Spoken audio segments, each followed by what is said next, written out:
Dope content, it's like good. a good product. Yes. If you have a good product, that's always number one. But when you don't know if the product or the content is going to be great, help it out.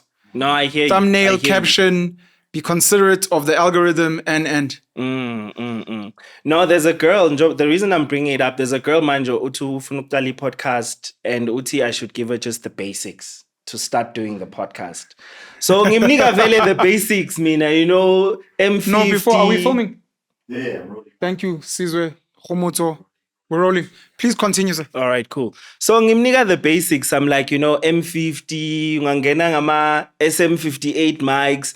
And now she writes back to me. She's like, yo, this stuff, I looked it up. Focusrite, like small Focusrite 2i2. Like, I looked the stuff up, man. These things are expensive. And I'm like, I've realized, Uguti, particularly here in South Africa, because I noticed that with Western content, people don't mind spending on, umuntu uzomuzwa akhuluma nje ngenye isoni nje ishaya ngebhaza le sensor. And they talk about it like, and it's quite affordable. And then you go Google it. You work back end in podcasting. Yes. So again, for the audience, I want to start a podcast. What are the basics that you would recommend? For this me, this is now, if you don't mind, high school kid.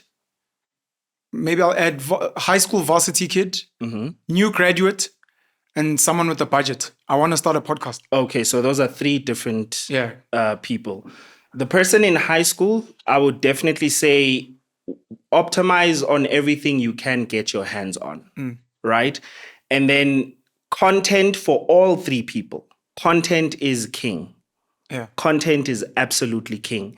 What that means is make sure that whatever content you're making, obviously when you start, you're not going to be at your best, but make sure that you keep improving on the content you're delivering and you're delivering good content. So for example, if let's say the person in high school is going to, in Africa, if you're going to start making videos and profiling soccer players, that's bound to be a success. If you're going to be disciplined at getting better and better and better at it, that's bound to be a success. But for someone who's doing something a bit more, like let's say you're a photographer, for example, and you're making videos about photography, people in photography want to see high quality stuff. If you're making videos about tech, for example, it makes sense that your videos upgrade with the tech that you're reviewing, right? So for the person in high school, I'd recommend start with what you have, whatever you can get your hands on. Phone, yes. Mic? Mic. Even if you buy, you can buy something from as little as 250 rands lavalier mic by Boya, or you can go a bit up to something like $400. Okay. The only thing I don't like about those is they often come with cables that can break very easily. So it's not something as thick. Exactly.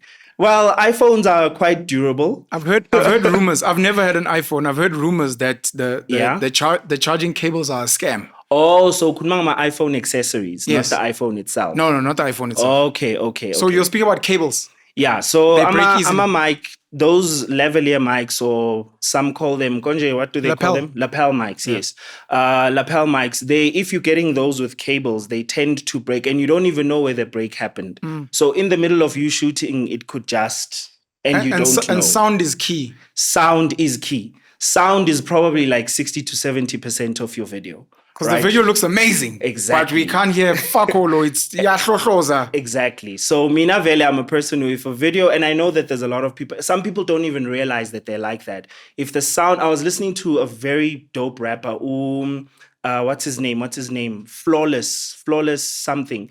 And he was rapping, like those sway in the morning type freestyle. Yeah. So he was doing one of those. We got a hyena. Yeah, exactly. So he was going, and then somewhere the sound quality just dipped. And I lost interest in even a rapper that on a normal day, I enjoy. Yeah. Right? So I just lost interest. And by the time the sound came back, I was no longer invested. So make an effort to get some kind of mic. Okay. Yeah, to be fair, most flagship phones, even those that aren't flagship, have fairly good sound that you can work with, especially if the environment allows. So for the person in high school, content and basic things that you can get your hands on.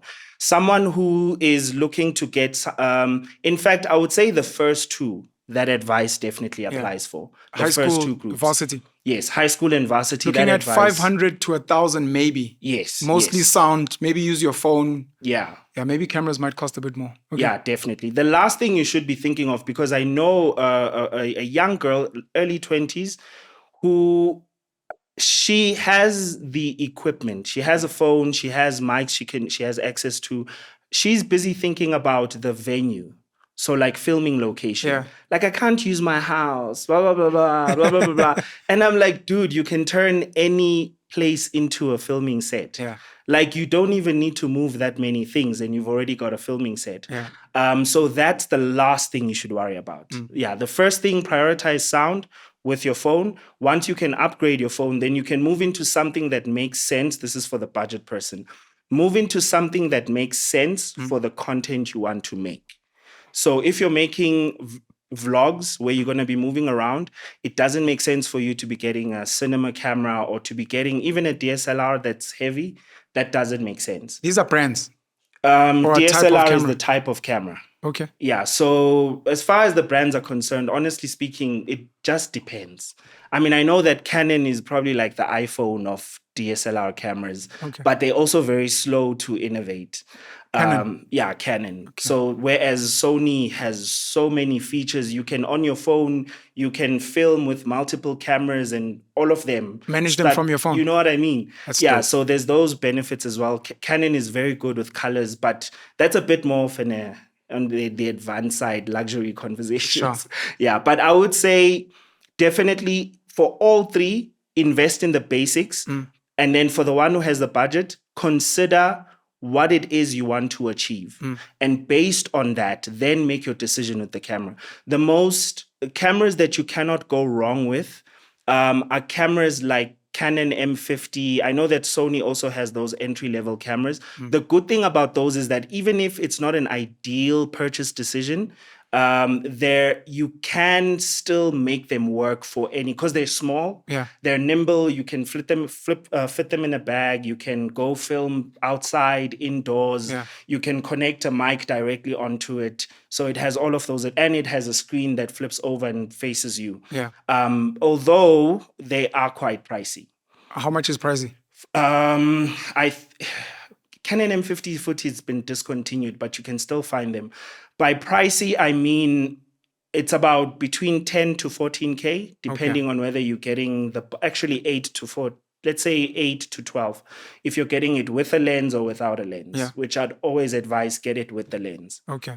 So about 10K for an entry-level camera. Yeah, entry-level This camera. is brand new? Brand new. Okay. Yes, brand new. Oh, yeah, there's the second-hand option as well. Which I probably wouldn't recommend. What I've heard, appliances, tech products, try to avoid second-hand. I wouldn't say that as far as camera, filming, and recording equipment. I wouldn't just dismiss them like that. Okay. For example, these mics are very famous for lasting like forever. Yeah, these ones will live longer than your children. Sure. Yeah, sure mics, like even the mics that we use at church, SM58s, those are like the MK47s. That's why isonto lizowathenga azoba khona umfundisi azehle gibela omunye umfundisi. SM58s. 58. Yes, the SM58s, right? Those ones are sesontweni. Khomotso doesn't go to church. Don't ask him anything about church. Amen. Hallelujah. I think the SM58s, yeah. So those are very, very good mics. And they when you add everything up, if you're going to get SM58, you're going to get an audio interface, you're going to get... So there's the mic, there's the camera, there's the audio interface. The mic connects to the audio interface. The audio interface puts the audio in your computer. And then that's if you're doing a podcast, this kind of a setup makes sense. And then you have your camera, which only captures the video, right?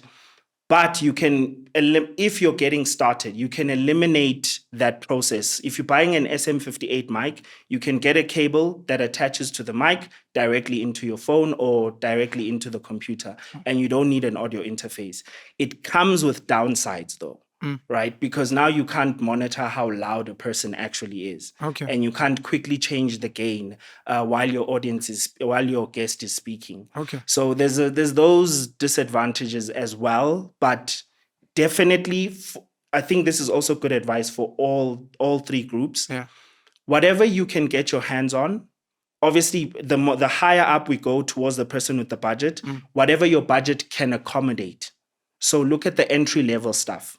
And then moving down, you're looking at the things that you said 500,000 rands to 10,000. So high school varsity, let's say 1,000. And Nakona, it's just for like lapel mics. Yes. You're using your cell phone. Yes. And then young graduate, you said entry level camera, you're looking at 10. Maybe let's push it up to 15.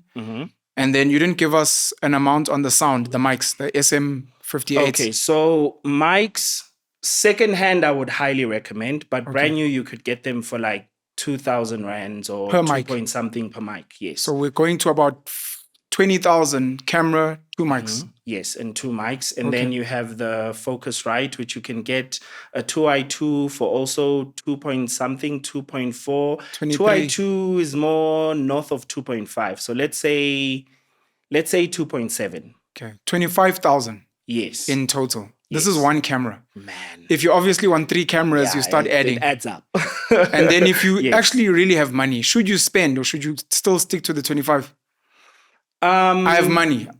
My dad's rich. Here's what I would advise anyone getting into filming content.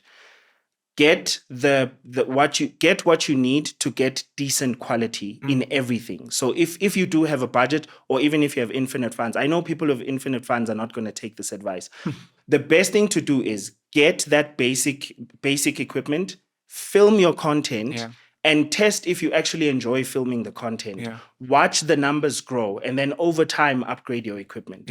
This applies for everyone. Yeah, that applies for everyone. Because at the end of the day, it really is true. It's not the equipment that makes or breaks a channel.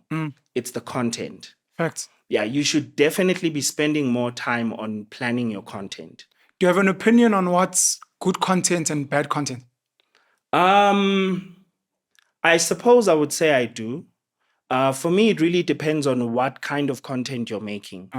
So, for example, I'm not a fan of content that is the business model behind the content that you're making is drama or is controversy. South Africa loves that. I know. Yeah. Yeah, I know. I wonder if it's a South Africa thing or is it an Africa thing? Or even I'm curious. Western influence. But I'll tell you, look, America gave us a lot of your Jerry Springer, Ricky Lake and stuff as a start. Yes. Cheaters. And then from an African perspective, I think we had Itori on Ukhozi FM, Midday, the Love Triangles, Ukthagatso, and then Nollywood came with the visual. And then today, even if you look at a lot of our shows, A Crime Family, somewhere go back on Ukthagatha, there's obviously a love triangle. And then our reality TV kind of copied the Western model. And when you look at our podcasts, the ones that have been bumping. Yeah. Should I give them shout-outs? Let me mention them. Okay. So you've got Podcast and Chill, which has a diverse content, but it became popular for shock, dropping files, iskaka. Yes. Currently, you've got these young kids who are doing, I think it's called the Open Chat podcast. Yeah. They're bringing on strippers, girls from OnlyFans.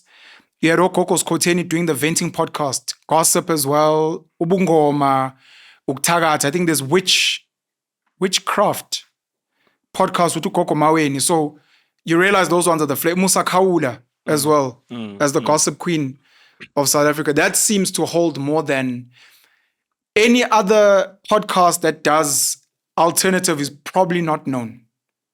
Is how much people prefer that content. That type of. Look, I suppose I'm thinking of the line that Kendrick Lamar during this beef between him and Drake. I just can't remember the exact words he used, but basically saying, "Would you make music that pacifies them?" Damn. I can't remember. I make music. I can't remember when he was talking about himself. As urban poet Kendrick Lamar says. Yeah. Have you heard that quote? Yeah. Malusi Kikabo. Yes. As urban poet Kendrick Lamar says, we will be right. We will be all right. There we go. Yeah. So I don't want to look down upon that content in a, I don't want to speak as though it's beneath me. Yeah. There's a channel that I watch, a guy who profiles or talks about, like, for example, there's a video he did recently. I just forgot his name, Patrick CC. So he did a video recently between the feud between The Rock and Vin Diesel. Okay.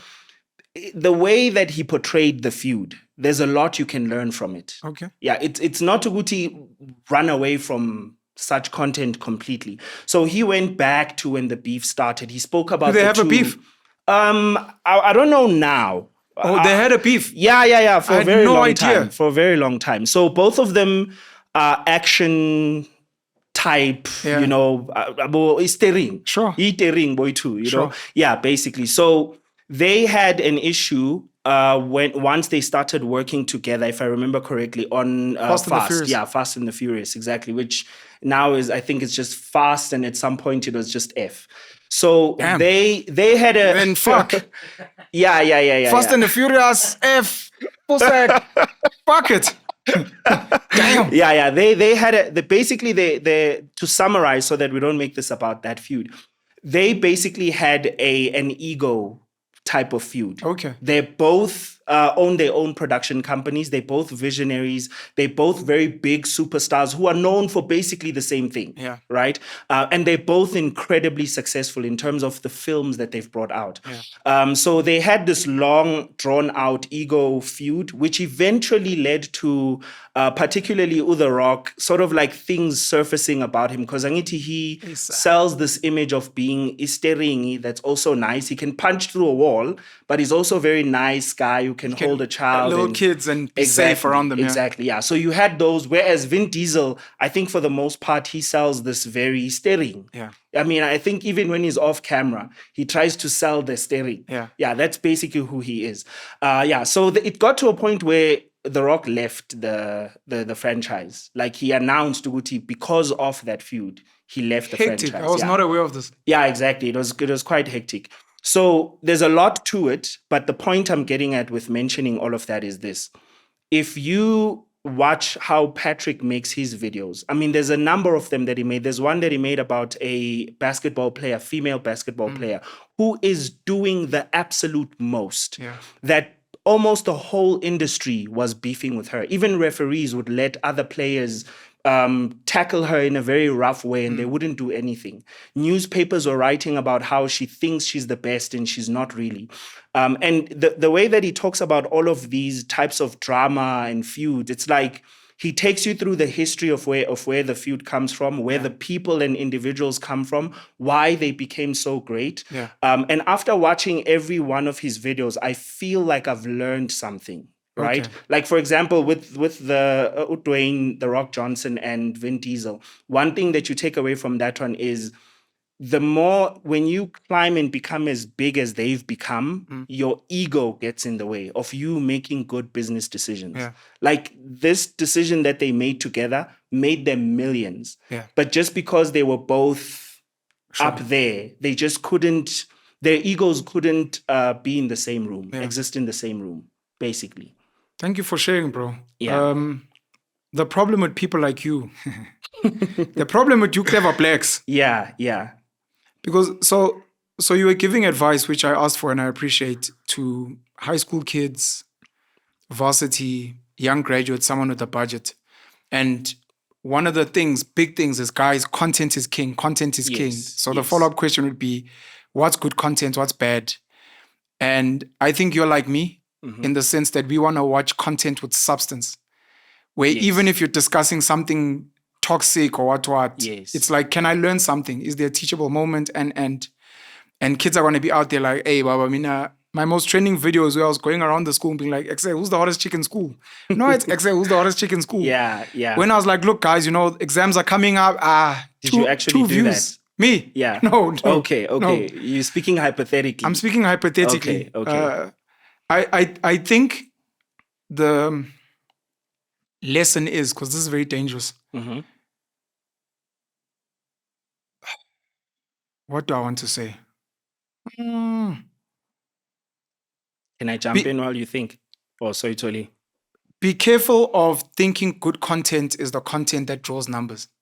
Because that's going to be one of the things. But look at this podcast, like, hey, before you even start podcasting, creating content, if you can, maybe, this is me, you can agree, disagree, or give your own. Maybe go and try and find content creators that vibe with you, and maybe have some type of a vision of sorts before you start. Yes. Because you'll find yourself, and this is the danger of online and social media, and especially when you monetize, there are content creators that do a lot of shock value stuff. They get high views, they trend, it messes them up mentally, it might destroy their relationships with their family members. Some of them may end up being depressed, having to be medicated. Some of them are off social media and you don't know it's because Muntu took their lives, or someone may have hurt them because they thought they were being so cool. I mean, we can use Musa Kawula as an example. He's been sued, he's been attacked physically, and so anyways, I just wanted to say that because of the content, because you're chasing, and I guess like materialism, once you start chasing a high, because you're like, this video didn't do well, like, Donna, what's the scoop? Very dangerous. So maybe good content from my perspective would be what you envisioned you'd be creating that is sustainable and that is not gonna ruin your moral fabric, whatever that may be, or the moral fabric of people that you care about. The part about good content, look, I'm very, very passionate about African content, like us getting onto the internet more. And I think the problem with the internet is it gave, I mean, this is not a new conversation, but not so long ago, we could only enjoy content being made by production houses, right? And people that we couldn't even comment. We couldn't even say, good, what did I think of the news today? Like what you were wearing today, or the fact that you did a blooper. Like I couldn't even give you that They feedback. just assumed if we're not watching, it's not good. If we're watching, keep going. Exactly. So we just heard ratings. What does that mean? We don't know, right? And then coming to where we are at right now, and I'm getting into the conversation about the responsibility issue. Now we're at a place where quite literally anyone with a phone, with a device, right? I mean, I don't want to make the mistake of maybe implying, Guti, we're talking just about YouTube as a platform. People on other platforms, streamers, people who are doing not YouTube content, TikTok content, some people even just on Instagram, they're building careers on those platforms and you can't find them anywhere else, right? Like Poppy does on her via her Instagram is her main platform. Okay. Basically, So I love and I celebrate the shift that has happened, right? Uguti, it feels like what Bitcoin was trying to do with money. That's what YouTube... Decentralizing content creation, creativity, expression. Exactly. And I love that. And I especially love that for Africa as a whole. One thing that I have a huge gripe with is Ogwamanj. We definitely probably going to get there. You know, every time to this day, I'm a person, I love handiwork at home. I don't always have the time for it, but I love Gutmakpumnyango. I'm the one who's going to go and fix it rather than calling someone to come and fix it for me. If the drain is blocked, if, you know, just last night and this morning, I built a fence around our garden so my daughter wouldn't pick the spinach, right, while playing. So if I go on YouTube and I'm Googling videos on how to plant seeds, I'm seeing an American. Facts. And I do not see content ngeZulu, ngeXhosa, ngeSwati at all.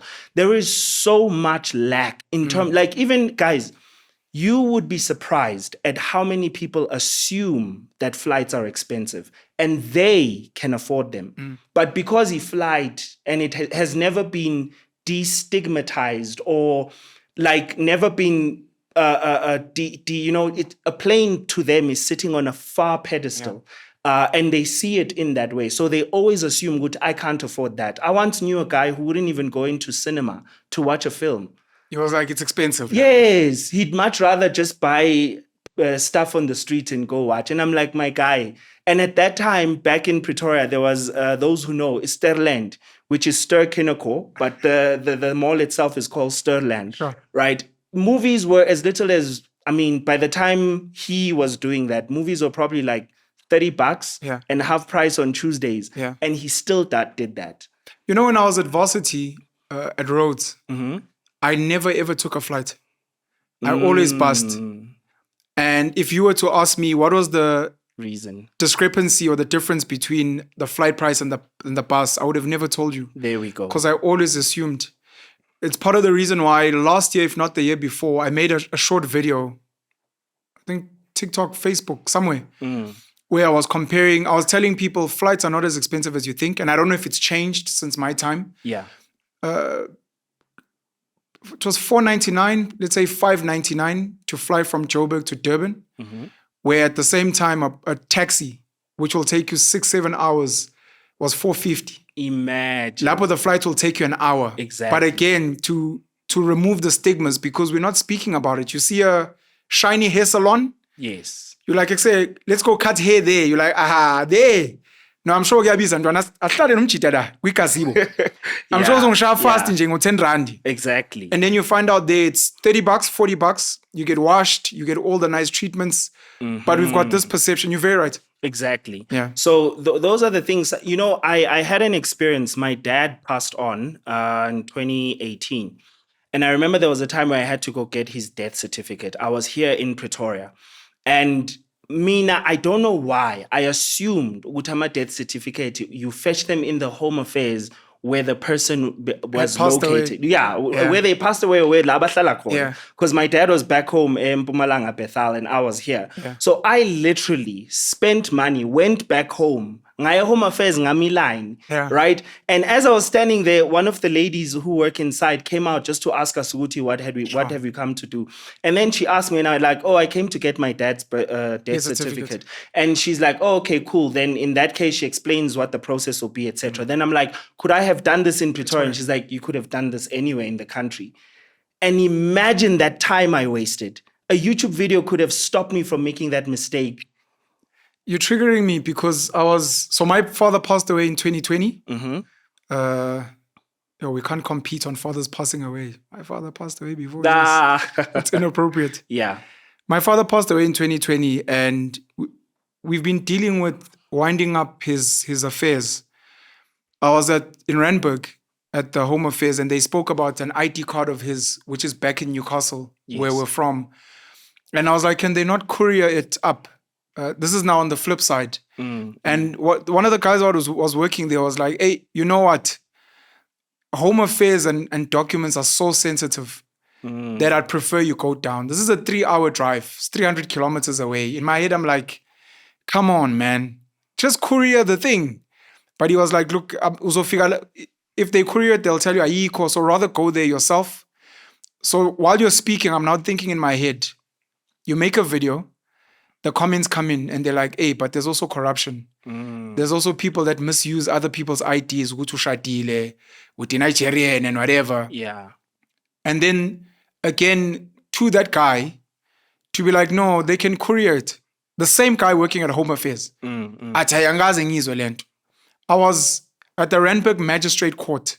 I was accompanying a friend and they were going to ask about marriage. This guy is a clerk of the court. He works. I'm at divorce. I think he works at divorce. Okay. So at some point we're speaking about children and marriage. I ask him, hey, if it's with all the divorce cases you get here, do you actually still want to get married? Because I'm sure you're the type of person to be like, after what I've seen here, I'm never getting married. Yeah. I'm like, why? He's like, I want my children to have my surname. I'm like, eh? He's like, the only way for your child to have your surname is Maushadile. I've got 7 kids, different moms, never married. All my kids have my surname. I'm listening to a clerk of the court telling me Umthetho doesn't allow. I'm like, anyway, sorry. I'm going on a tangent because now I'm even thinking of customary law. The whole thing of no more 100 rand.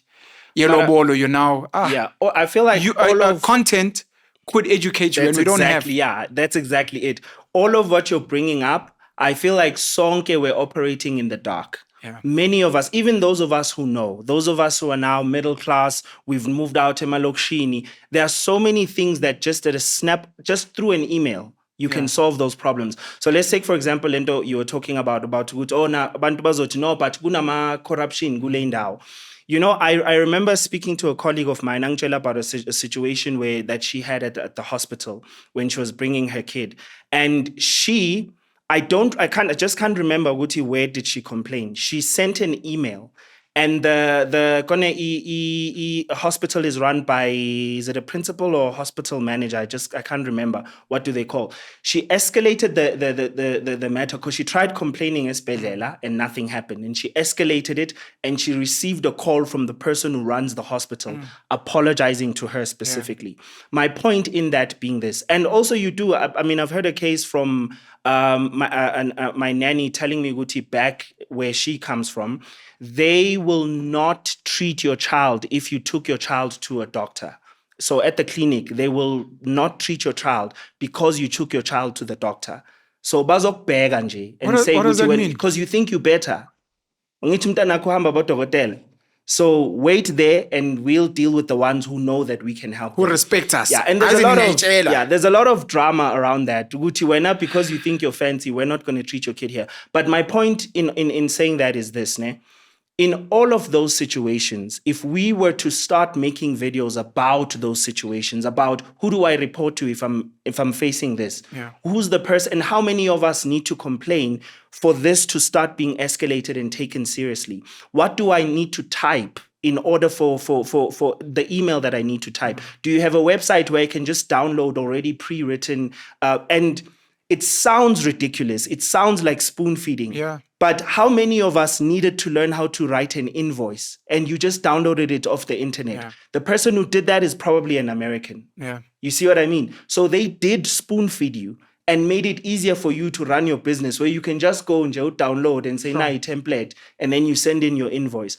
So that's the part where I feel like we're really like if you want to learn about the history of anything in America, you can find it, right? Because someone made a video about it. I'm not even going to get into the blogs and et cetera, et cetera. Just video creation. Whereas here, there's so many things. I mean, this year, in terms of voting, is probably the most informed I've been. Sure. Like ever. And the reason is because of the SMWXs. I'm saying it right? Sure. Dr. Sizwe Mpofu-Walsh, there we go. SMWX. Exactly. In some of the conversations you were having, the people you were interviewing, Dan Corder, I managed to make the most informed voting decision Ever. Yeah. Because of those conversations. And there's another thing that we really, really grapple with as South Africans. You know, Lenti Akdala, when you are selling amagwinya, bese umama sekhoneni naye nangu sekavukile uthengisa amagwinya naye uyakudelela. Yeah. And I feel like as YouTubers we're still stuck there. Yeah, that last point is triggering. African stories, African content, educational content, and at that point, I also, outside of Sizwe Mpofu-Walsh, maybe give a shout out to Zimasa Vabaza. Yes. Mustafa also has very educational content, and Dan Corder, of course. Uzetu Qola, I think is her surname. I apologize if I messed it up. Uzetu in Cape Town. If we may, I'd like to touch on your wife. We speak about elections, politics. When we spoke about corruption, getting married to a Nigerian, etc. But I want to say this, two things quickly. The IEC, and I complained about this on platforms, the IEC, I think, got a budget of 2 billion rand for voter education last year. I don't know if any of the other podcasters and content creators got it. Maybe they did. Yeah.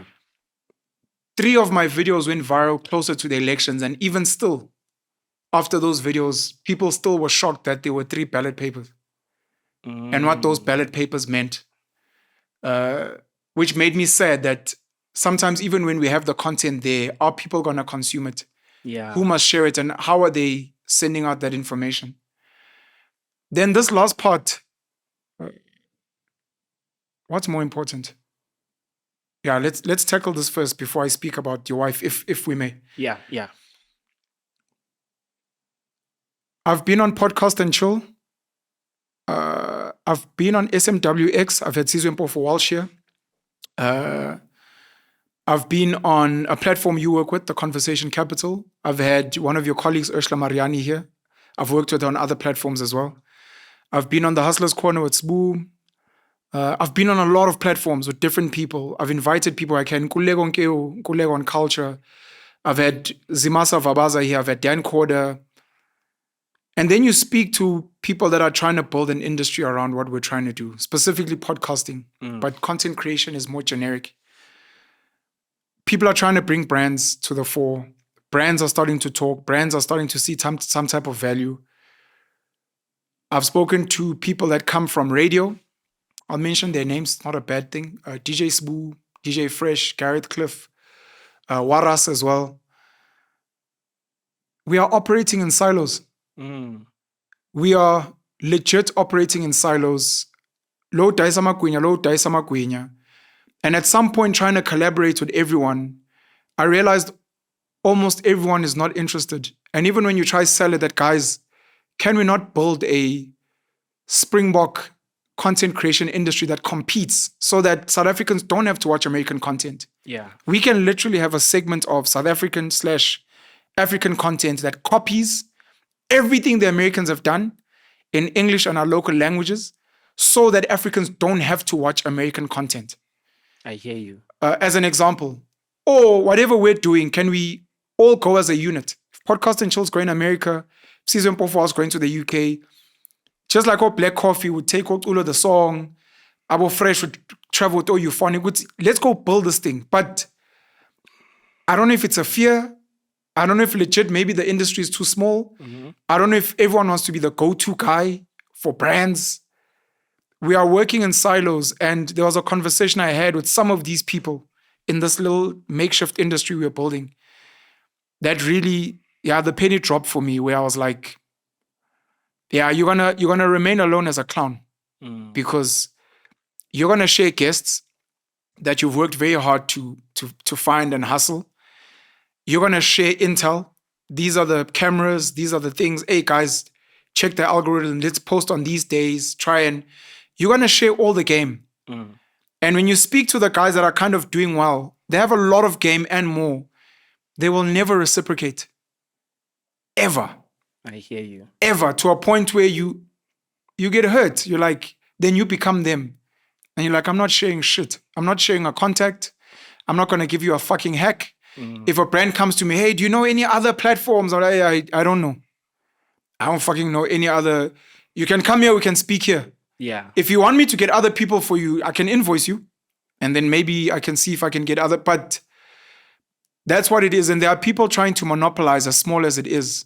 I think this is what Umaporisa was accused of doing with the Mapiano, which it hasn't really been proven. I don't know. Where someone is trying to monopolize it, I am the go-to person for content creation, for podcasts, for brands. You have a podcast. Hey, I can get you brands. Why can you get me brands? Why can I not get myself brands? Do we not have the internet? Can these people not reach out? And it's hurt me. And I don't know if it's a scarcity thing, if it's a fear thing, or if it's legit. Like, bro, if I put you on, like, I'm going to be taking food off my table. So I dig you. I love you. I'm not going to tell you where I get my t-shirts printed. I worked too hard. I got burnt too much to tell you. I can supply you with the same t-shirts at a small markup. Yeah. I don't know what your thoughts are around that. I do have a lot of thoughts around that, ne? And for me, I as you're speaking, I'm thinking of what the price one has to pay for being a revolutionist or a person who decides, Uguti, this is how the system is going to function, or this is how the tide is traveling, and everyone is just coasting with it. I'm choosing to pedal the opposite direction. It's going to take a lot more effort, but in the long run, it's going to benefit a lot of people. Yeah. I feel like I don't know a lot about what you're talking about in terms of it happening within the podcasting and content creation industry. One thing that I have taken note of, though, particularly with South African content, is it's the thing that Uvusite Migwayo talks about, Uguti, we're building businesses for our ego. And that's how a lot of people are approaching content creation, right? You want to do the thing that makes you look good. Like ukuthi now figure bantwini but oh yeah ngibonile. Sure. Yeah, boye ugqoke in and the camera stunning, you know. Most people just want to follow that. With regards to what you're talking about, and I feel like I always come to this. I want to be the person who ignores all of that noise. Because if you think about it, one thing I've noticed with content in the West, one beautiful thing that they do. First of all, they will share things openly, who they work with, how much they will even show you how much they make. 100%. Right? This is how much I make, blah, blah, blah. They'll even tell you the supplier is based in China. This is how they'll teach you how to do what they're doing. Shout out to Bapusha, by the way. Yeah. Sorry, Ubabazile does that from an online sales income perspective. Yeah, that's fantastic. That's fantastic. You see, the person that you're talking about right now, I think, Uguti, there just needs to be more of us doing it and ignoring those who refuse to do it. Because even of those who do it in the States, you might, the way that they do it, so and in anything in Uguti, they hold each other accountable, right? I don't know if I should use an MKBHD doesn't mind a Matt Pat calling him out on a particular video and saying you were inaccurate here, right? Doesn't mind. It's like, oh yeah, actually that's a good point. There's a number of those. They call each other out all the time. Some even call each other out in a very rude manner. Yeah. And then you'll find a person making a video saying, oh, I know you guys are wondering if I saw that video. And I did. And I felt like he was making incredibly good points. Yeah. It doesn't turn into beef that lands on newspapers or whatever the case may be. And this is really not me trying to say, Guti, we should be like the West. But what I'm trying to say, Guti, I feel like these are principles that can be applied universally, right? Also considering the fact that this is the same West that has actual content monopolies.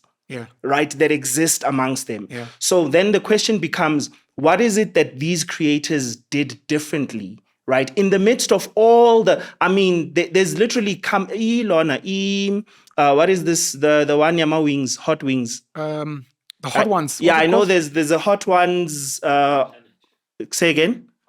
Hot Wing, it's not the Hot Wing Challenge. Yes. There's First We Feast, and then there's the one you mentioned. I know the hot ones. Hot Ones and First We Feast both fall under the same brand. It's like an offshoot of one is the offshoot of the other. Point being, that is owned by a bigger company. Many of us don't know, and they own other channels. Right? So those things exist. Right? Those things exist. It's not new. I just feel the mistake that we make is once someone tries to do that, we fan them.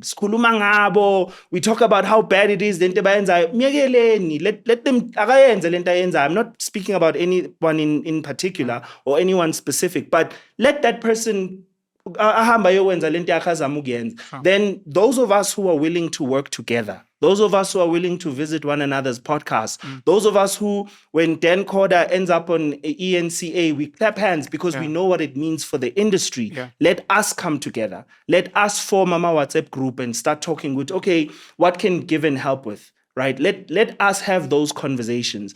And I feel like if we continue moving against that tide, right, eventually we will create, even if in the long run there's you can picture it like the free market competing against the corporates. You can think the open source market. If you're a person who's into that, the open source market, the free software and all of those things competing against the corporates, right? You often see Guti VLC. How many people use VLC? Right, the video playing, right? Exactly. VLC is a grassroots movement.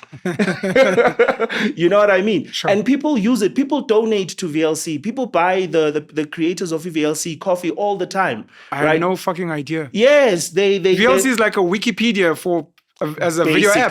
Basically, it's there's VLC, there's Audacity for recording audio. I love using those free software. I am a huge fan of them. There's password managing platforms as well. So the point being, Uguti, my answer to your question in terms of my thoughts around it I think we need to look at those people, acknowledge them, and that's the way they've chosen to do business. Yeah. They probably might step on our toes in doing so. Yeah. Maybe it's motivated by greed. Maybe it's the only way they know how to do business. Yeah. But there is a different way of doing business. It happens all the time. There's a company that Simon Sinek talks about.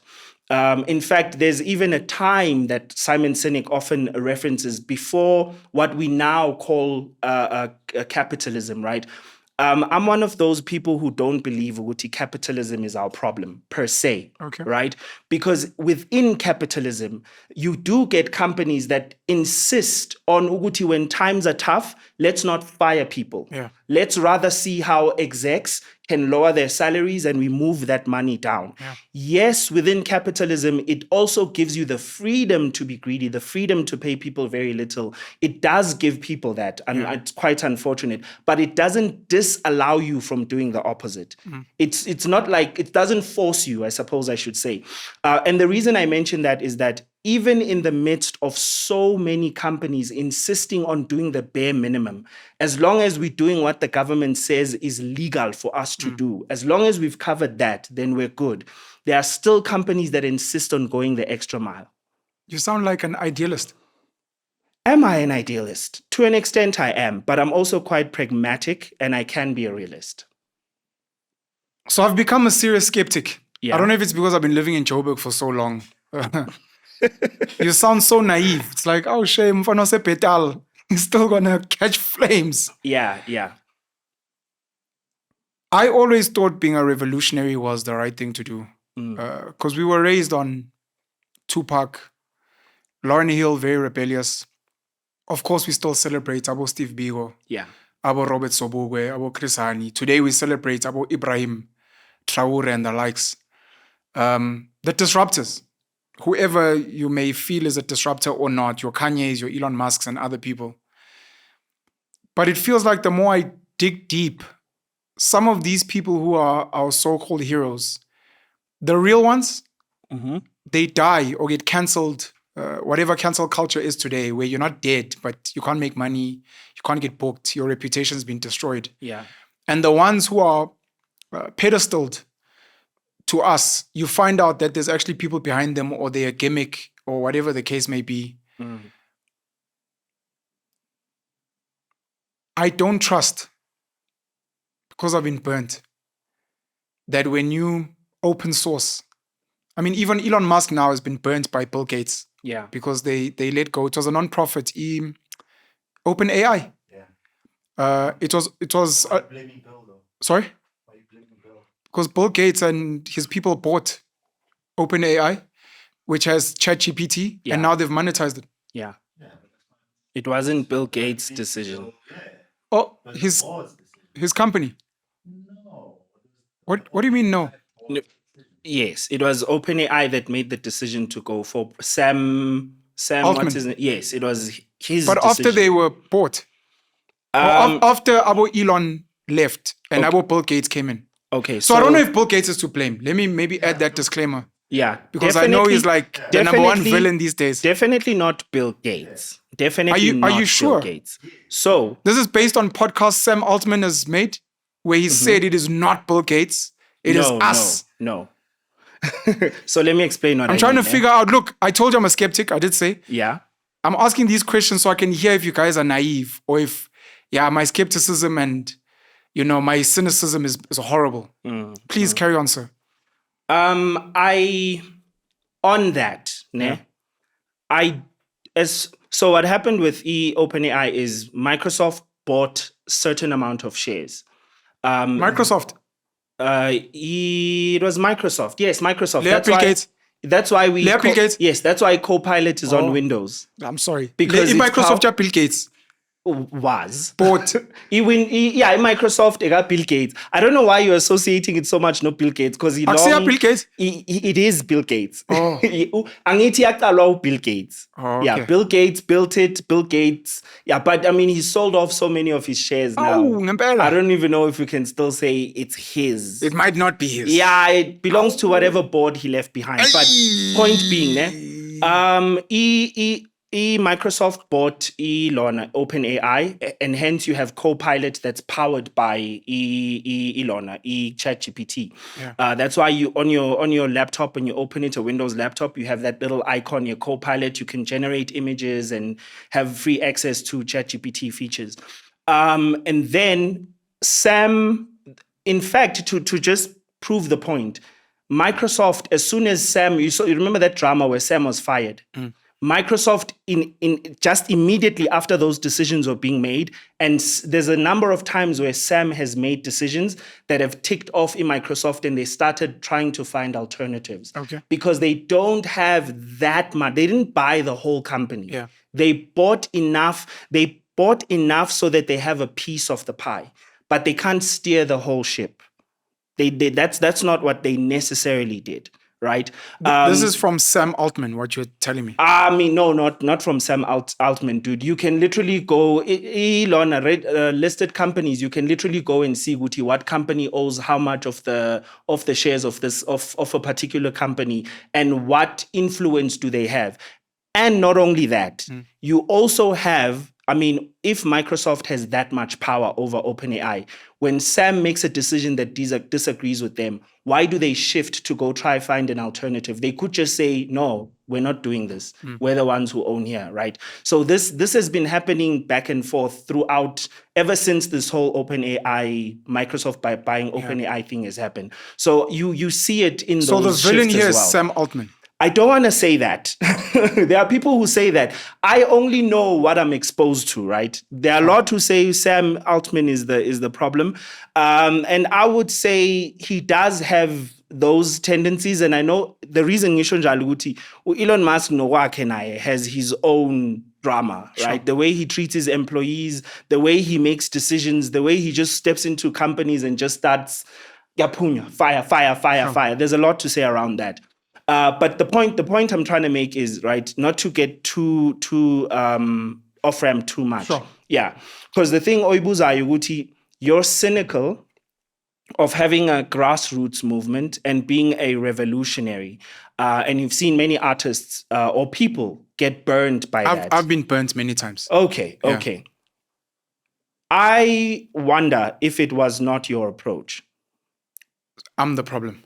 I'm not saying you are the problem. There's nothing wrong with saying that as well. Your approach is the problem. Yeah. Right? There's a huge difference. It's not a problem, it's a huge difference, right? There's a difference between you being the problem and your approach being the problem. I'll there's a few things I could use to make the example. Lauryn Hill, using Lauryn Hill as an example, you can call out Lauryn Hill as someone who did things different, who, decided to go against the man, etc., etc. But Lauryn Hill has some things that made people turn on her. That also has to be acknowledged. Like, Lauryn Hill is quite a diva, right? This is something that many podcasts, people who've literally worked with her, who know her personally, know about her. Even she's difficult to work with. Very difficult to work. Even in the last track that she did with Nas, she mentions Uguti. People are complaining about the time that I arrive at, but they don't know Uguti. Can't remember her exact line. But her point is, I have a greater calling. You shouldn't be worried about what time I'm arriving at a show. I paid for you to be here. You know that I waited here just to watch you perform. So my point in using Lauryn Hill is that I'm Lauryn Hill. I receive. I am El Boogie. What I'm saying is, there are times where you do need to look at your approach. Why Ngisho njalo, and why am I so confident that that's what we should be doing? There are successful grassroots organizations and companies that exist and are doing incredible work. We could not. I mean, dude, EVLC is on so many laptops, it's ridiculous, right? Why has what other platforms even Microsoft itself, why couldn't Microsoft win the VLC war? The video streaming. I mean, they could have easily pushed EVLC out. They have billions. There's many. The people that were fighting for VLC are now comfortable, successful, their families are good. Now. I'm asking. Oh, you mean the people that are building it in the background? The revolutionaries. The guys who are swimming against the tide and like, we're gonna be the guys that push podcasting into the future, but we don't mind suffering for it. That's a fairly good question. I mean, they didn't let me put it this way. They didn't attack the beast, so to speak, in a way that if they built and succeeded in VLC, it would leave them in a ditch. Their approach was different, right? You see, their approach was different and quite subtle, and to a certain degree, they cooperated with the corporates, with the big guys that would have otherwise pushed them out. And by the time, I mean, dude, it's quite interesting because as we're speaking, I'm thinking of how Google itself was the outcast, the one fighting against the juggernauts in the beginning. Apple was one of the ones fighting against the juggernauts when they were fighting against the IBM. They were the grassroots movement. They were the ones trying to do things differently, right? Hence, I think Apple was Think Different, was Steve Jobs' thing. Right. So they once upon a time, they were that. And then they became successful and became what we're fighting against. Well, I say we, but what we're now turned off by, the point being. So for me, I would propose to you, as far as the content creation platform and side of things, as is with anything, it's yazi kufana nane, how many businesses fail? Most. Right? Exactly. And yet you're still trying to do business. The logic of because I tried it in the past and got burned and therefore I won't do it anymore, that logic doesn't add up. Because e-business, like people, I did business back in high school. I did commerce in varsity, and even now, as I'm growing up, I'm centered around marketing. I work around a lot of businesses as well. Every time I hear I'm a business, how many times I've heard women say "Aki business." You know what I mean? And yet here you are, still trying to build a business. So why can't you use the very same mentality in your approach to the content creation industry as a whole? Because it has challenges, just like building a business has challenges. This is now a debate. I guess you must still tell me where you think my approach could have been wrong. I'm going to counter because I think this is a valuable engagement. Yes, yeah. I think a lot of the people that fail in business over and over and eventually succeed go through this process that I believe I'm going through, where they end up being like, yeah, I think I was doing it for the wrong reasons. Either my ego, I thought I was uplifting black people, I was trying to give people cheap things, and you're like, fuck it. This is transaction. I'm moving a good or a service, and I want to maximize profit, income, and I move. And I might be there.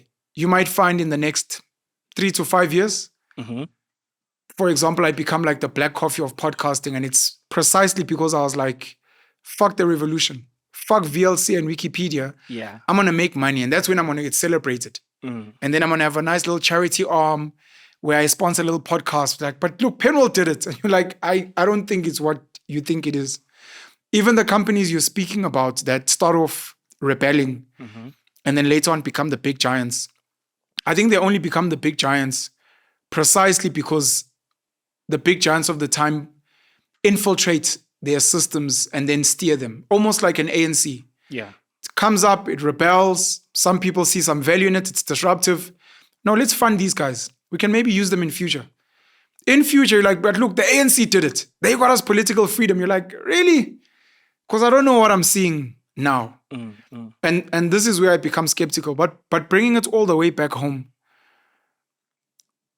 I do not trust that in South Africa, when you look at it from a political sense, people that want positions, whether you're an MP, whatever it is, mayor, people that are in music, hip hop, amapiano, gospel, etc., people that are now in the social media content creation space, people that are in sports, people that are in mainstream business. Yeah.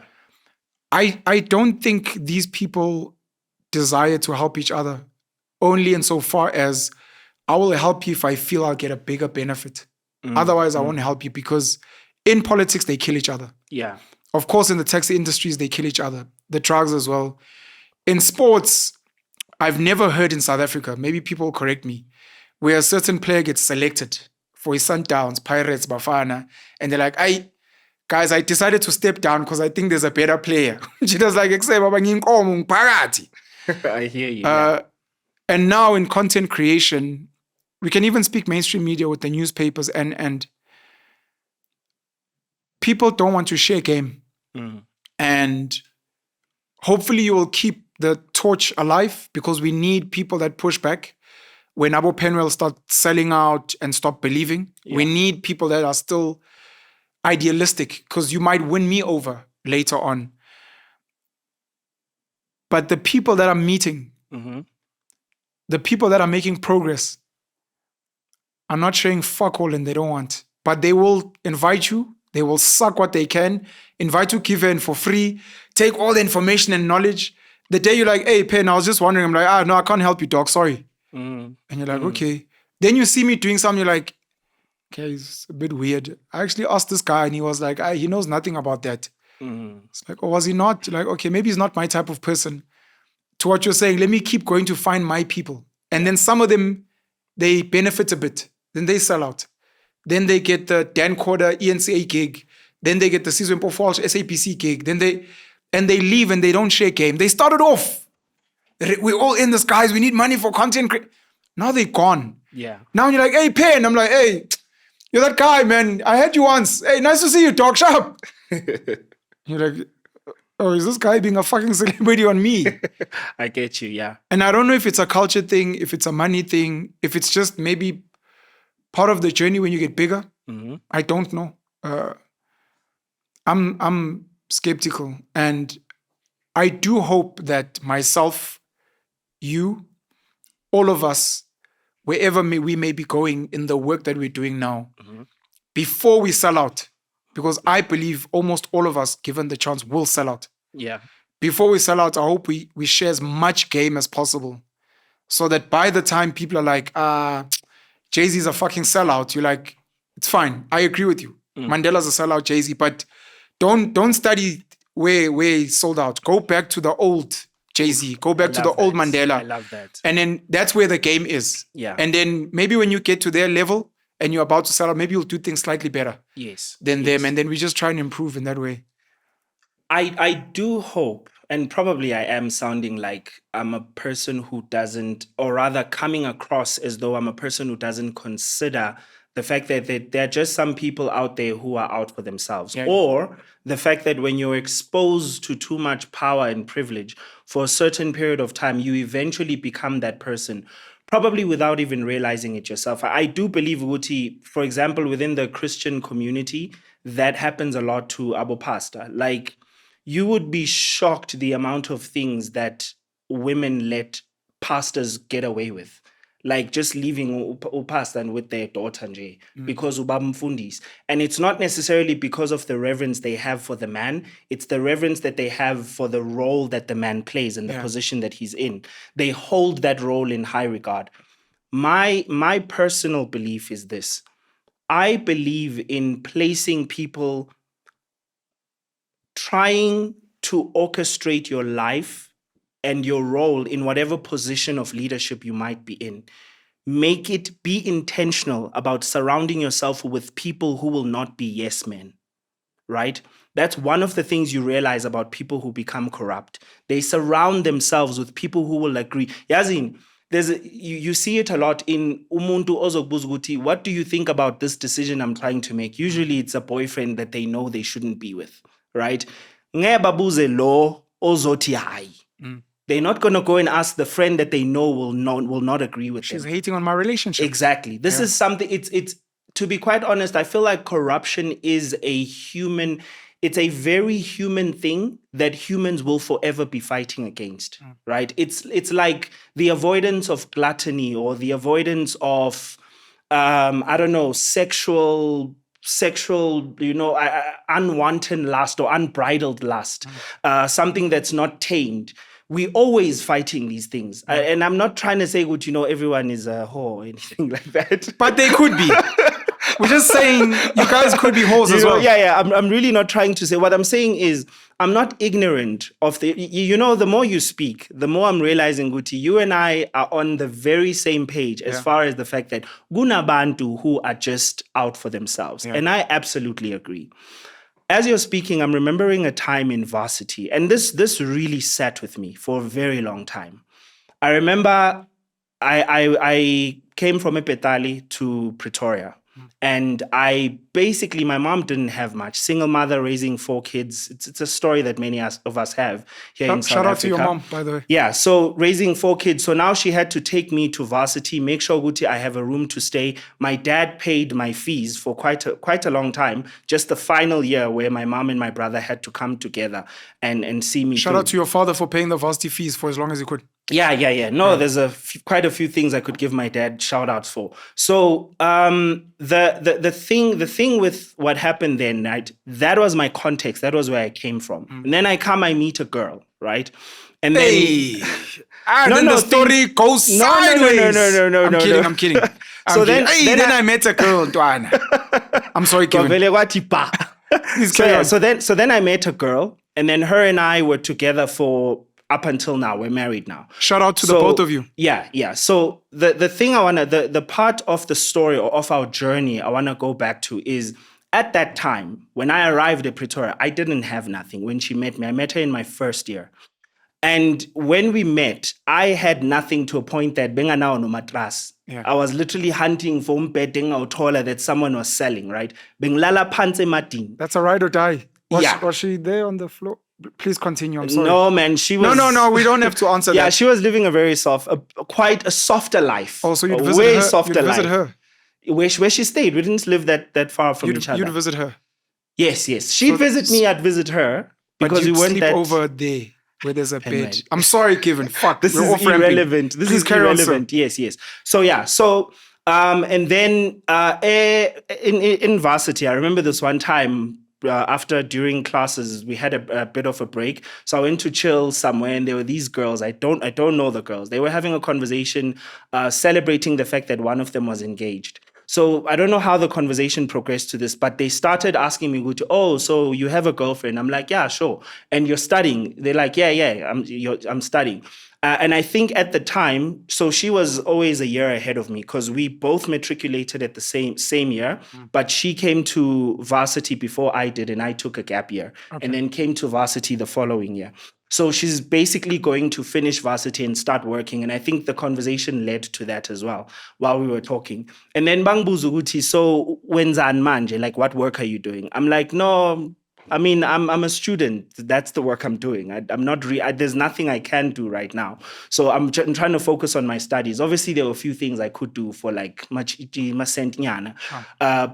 there was some stuff I ended up doing later. But point being, as we were having that conversation, I say to them, Guti, Ogamanje, I don't have anything.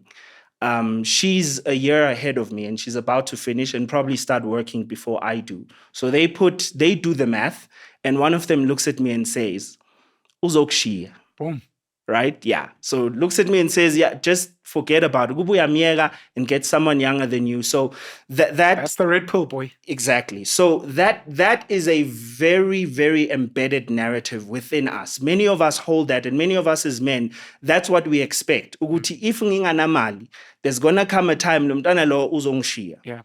My partner and I have been together for 14 years, going on 15 next year. Congrats, bro. Right? Exactly. So thank you. So imagine if I had given into that very common narrative. So I'm talking about something that you and I know is a reality that most dudes face, right? My partner has always been a step ahead of me. Merely because of the fact that, firstly, because of our career decisions, what she chose to do and what I chose to do. For one, she's an academic, so she's always had the intention to study higher. Yeah. Like that was always the intention for her. I've never had that intention, right? And as a result, you went to school for survival. Basically, you could say that. I went to make school, money. Once I make money, let's focus on the money. Exactly. And I mean, I have regrets with what I studied, but it did work out for the best. It did work out for good at the end. But if I went back, I would have chosen differently. What did you study? Marketing. Please so I did on. both traditional and digital marketing. Okay. Yeah. So in all of that, the point I'm making is to come back to what you're saying. in as much as there are people who are out for themselves out in the world, and those people have made you disappointed in yourself, I believe that there are gems, such as my wife, who chose to stick it through with me up until this point, and at any given time could have decided, Uguti, you know what, my guy, I'm going to find me a doctor. Yeah. Like at any given time, she could have decided that, right? And here's the part which I feel is even more magical for me. She was surrounded by friends that would tell her, Guti, my friend, Given is going to make a plan. This is something that she tells me to this day. She had the right friends around her. Yes, her friends were telling her and singing her that song over and over and over, and we've made it this far, right? And that's why. And it's not the only reason, but that's one of the many reasons as to why I think the way I do. Because I've seen walking ukhambe emhlabeni and living and hearing people sing and knowing that this is actually how people think. I'm not ignorant of that. Knowing ukuthi kunamantombazana that do believe ukuthi you need to take care of me as a man, which, I mean, I do believe ukuthi there's a lot of truth to that, but there's also reality, right? I mean, companies are not hiring men first, you know? Yeah. We don't live in a male first economy anymore. Yeah. So you and I, we can't even say have 50-50 chances per se, because there are many industries that prefer women, right? And many industries right now, for the sake of being woke, are hiring a lot of black women as a result. So it's very skewed. I'm not trying to say that women have an advantage in every industry, right? Now coming back, yeah, no, definitely. I'm not even pulling a PR stunt. Like, I truly do believe Guti, women have a huge advantage in some industries. Yes, and that huge was quite big. In other industries, they have a huge disadvantage, very big disadvantage, and we really do have an advantage for many reasons. Some reasons are understandable, others are just no, right? Yeah. But yeah, so coming back to your point, I get what you're saying, and I've seen what you're saying. I've experienced what you're saying. I've tried to work with people. I mean, there's a guy a producer, and I had just bought equipment, ngatengi mic, he bought my audio interface, and in my mind, I'm thinking, okay, let me let this guy record for free. This is just one example. I'm sure you probably have stories that hurt more than this. I'm sure you do. Like Umchita, I'm like, no, come record. He's working on his album. This guy, dude, I would literally sit and wait. Ugutazo recorder. Ufia ngo 6, uhamba ngo 10. Like, I'm like, okay, comes 6 p.m., he leaves at 10 p.m., 9 to 10 p.m. He did that up until he finished all his songs. And then I sent him one song to master for me. To this day, I'm still waiting for it.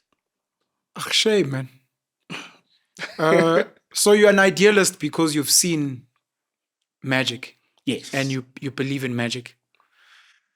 Thank you for bringing up your wife, because I wanted to speak about her, if you allow. Let's start here. You guys are going to be celebrating 15 years. Marriages last 4 or 5 years for some. I think it's getting worse for others. Yeah. 15 years is huge.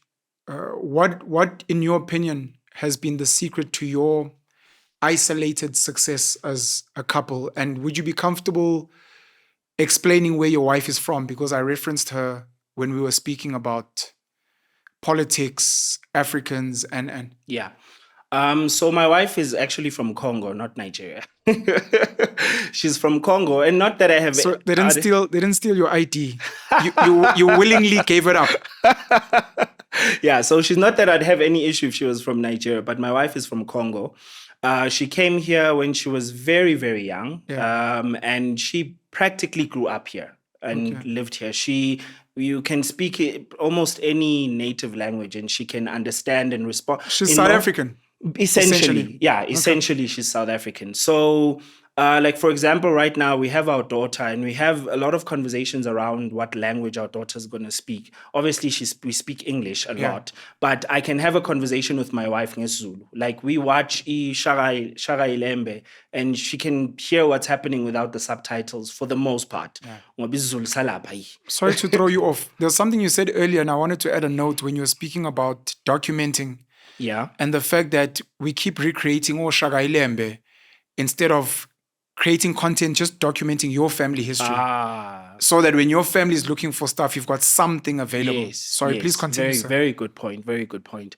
Yeah. So Your that's daughter and the languages that she yeah. must So learn. yeah. So we're having quite a lot. We have a lot of conversations around that.